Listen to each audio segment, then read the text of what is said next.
Good afternoon, Nova Nation. It's WXVU Sports Director David Szczepanski. Behind me is the Wells Fargo Center here in South Philadelphia. And at 4:30 p.m., Villanova will take on Temple in a men's basketball rematch. Good evening, Nova Nation. It's WXVU Sports Director David Szczepanski coming to you from the Finneran Pavilion after the Christmas theme game here at the Finn tonight as Villanova took on James Madison here on this Sunday afternoon. Unfortunately for the Wildcats, even though they had a 10-point lead in the late part of the third quarter, they could not secure the victory. Final score, James Madison 71, Villanova 67. Hello, Nova Nation. It's WXVU Sports Director David Szczepanski. It is very cold outside, but it is time, as it's snowing behind me, you can see, it is time for your Villanova women's basketball preview as your Villanova Wildcats with a record of 6-6 get ready to take on the St. John's Red Storm. Oh, hey, almost didn't see you there. It's WXVU Sports Director David Szczepanski, and you can join me this upcoming Friday, October 4th, from 12 to 1:30 p.m. for a 90-minute special edition of Villanova Sports Talk, featuring my exclusive one-on-one conversation and interview with Villanova men's basketball head coach Kyle Neptune. Coming to you here on Christmas Eve from Haddonfield, New Jersey. Some people doing some of their last-minute Christmas shopping behind me here. And the MVP of this game was David Abbott, once again at 160 yards last week for Villanova against LIU, and now had 183 rushing yards against Stony Brook here this afternoon, what is now turned into evening here in Long Island. And David Abbott's 183 rushing yards is now the most by a Villanova freshman in terms of rushing yards in program history. So what a game from David Abbott. From the Finneran Pavilion after the first ever Women's Philly Big Five Classic, Villanova suffered a loss to Temple. Final score 76-62. Dominic Ricchetti, I'm David Szczepanski, and it's time for our key takeaways here at the Finn on this cold Friday evening. But really, I mean, a great tournament for women's basketball, especially in the city of Philadelphia. Steve, I think you hit every big point that you could there. And she started off the year so good last year. I mean, you look at a lot of her games, 10 points, 13 points. I think she had a game where she had more than 25 points or so. Yeah, against Providence. Yes, and her and Lucy Olson really carrying the team. And then at the end of the year, you kind of look, her numbers really dropped off, right around 5-6 points per game, which was still something. But Villanova, they needed more offense, especially they were, in the latter part of the season trying to get into March Madness. Good afternoon, Nova Nation. It's WXVU Sports Director David Szczepanski coming to you from the field here at Villanova Stadium, and your Wildcats are victorious in the Battle of the Blue. Welcome the Cats on the court, Nova Nation. It's David Szczepanski alongside Stephen Kane, and we are here at CFG Bank Arena where Villanova will take on Virginia in just about an hour, and it's time for your keys to the game. Steve, give us your first key to the game today, buddy. Behind us is CFG Bank Arena here in Baltimore, Maryland, where Villanova lost to Virginia by a final score of 70-60. About an hour ago, things wrapped up. We're outside of the arena now. For me, I'm going to talk about the offensive struggles as a whole. 13 turnovers in this game for Villanova against Virginia. Now, 50 turnovers they had entering today's game in their first 4 contests. They add 13 to that, so 63 turnovers now in Villanova's first 5 games. The Wildcats fall to 2-3, of course. And Brendan Bell kind of iced the game for Villanova with a rushing touchdown to end it. Cats. So Connor Watkins, thanks Connor. Go I appreciate Cats. it. Thank you. So Connor Watkins joining us. Thank you, Connor. Appreciate it. So Connor with a great game, of course, for Villanova, and he will at least earn one more Villanova game as well this season. Hopefully a home playoff game. That's what could be next for Villanova. They'll officially find out tomorrow, Sunday, if they will make the playoffs. But I'm excited to kind of give it a grade, if you will, the non-conference play for the Wildcats. Little report card after all this final season, so it matches up pretty well. Good evening, Nova Nation. It's WXVU Sports Director David Szczepanski coming to you from on the court here at the Finneran Pavilion, where your Villanova Wildcats just took down the NJIT Highlanders by a final score of 91-54.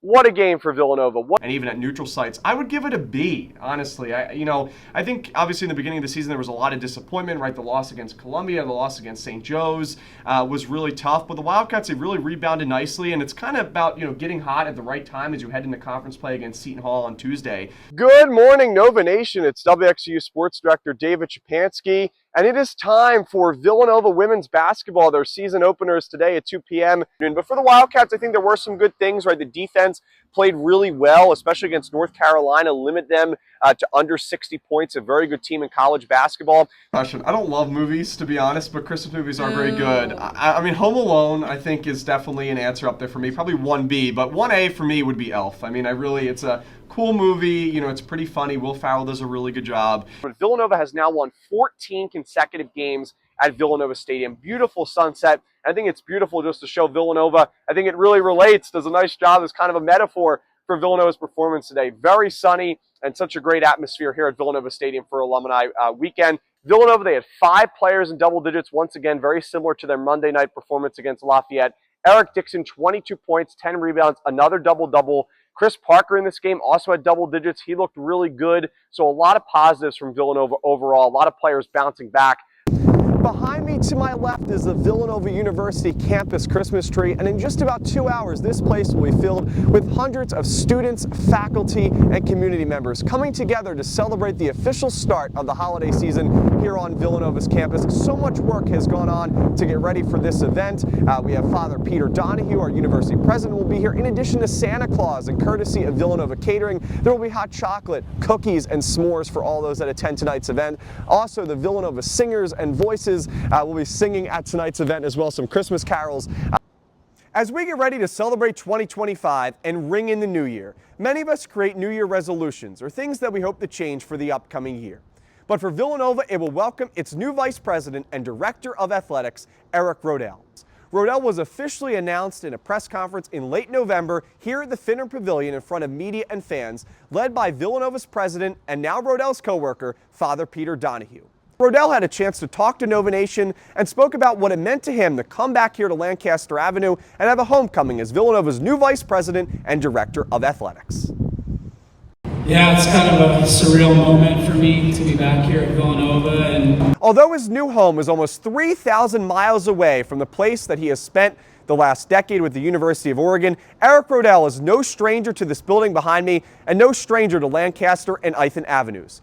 Rodell will take over as Villanova's Vice President and Director of Athletics in just a few days, in January of 2025. Reporting live from the Finner Pavilion, it's WXVU Sports Director David Szczepanski. Villanova's offense averaged about 64 points, 65 points per game last season. Without Olsen, how do you expect to generate more offense this year? Yeah, I think with more scoring threats, and that's what you want. You know, we run a continuity offense. I want to talk about Maddie Weber. Now a sophomore here at Villanova, really good freshman year, around 7-8 points per game. What has impressed you the most about Maddie's game, and how happy and excited are you for her to kind of take that now next step, hopefully this season? Exactly, and that's what you want to see. You know, a player coming in as a freshman, getting that opportunity to play and impact, moved into a starting role for us last year, and then just the want to be better. And I want to talk now about the women's basketball Philly Big Five. First classic ever. The men's had their first last year. This will be their second, but it will alternate venues. Villanova, the Finner Pavilion, is selected as the first venue for the first ever women's Philly Big Five classic. Having coached at Drexel and now at Villanova, 2 Philly Big Five schools, how excited are you to see the future of Philadelphia Big Five women's basketball? Well, I think it's great, and I appreciate just the media attention that it's receiving. And good afternoon, Nova Nation. It's WXVU Sports Director David Szczepanski coming to you from the best party on the main line here, the Villanova Football Club tailgate. I'm here with Joe, who is the founder of Villanova Football Club on X. So, Joe, I want to ask you, just for everybody out there, can you give kind of a brief summary of what Villanova Football Club does and how you get, this crazy tailgate together for every single game? So, Art, can you come over here?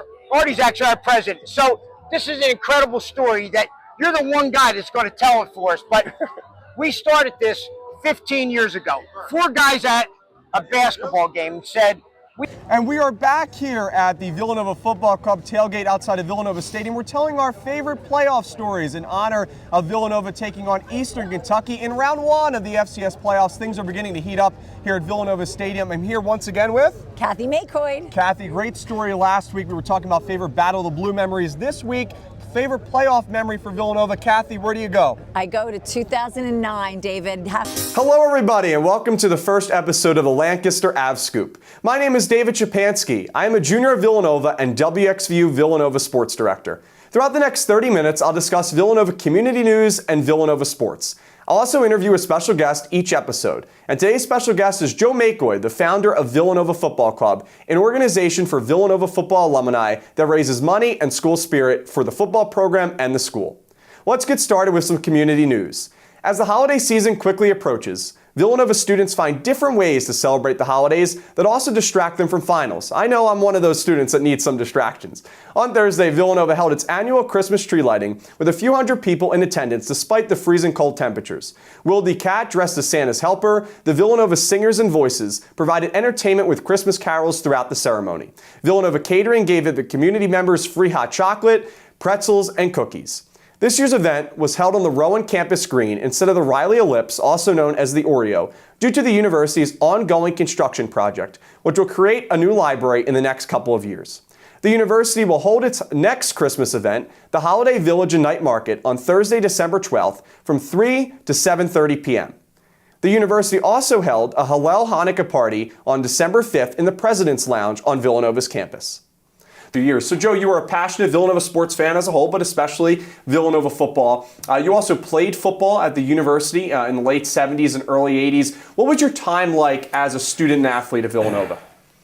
Okay, well, that's why I'm so passionate about it. Like, I grew up like you in the Philadelphia region. So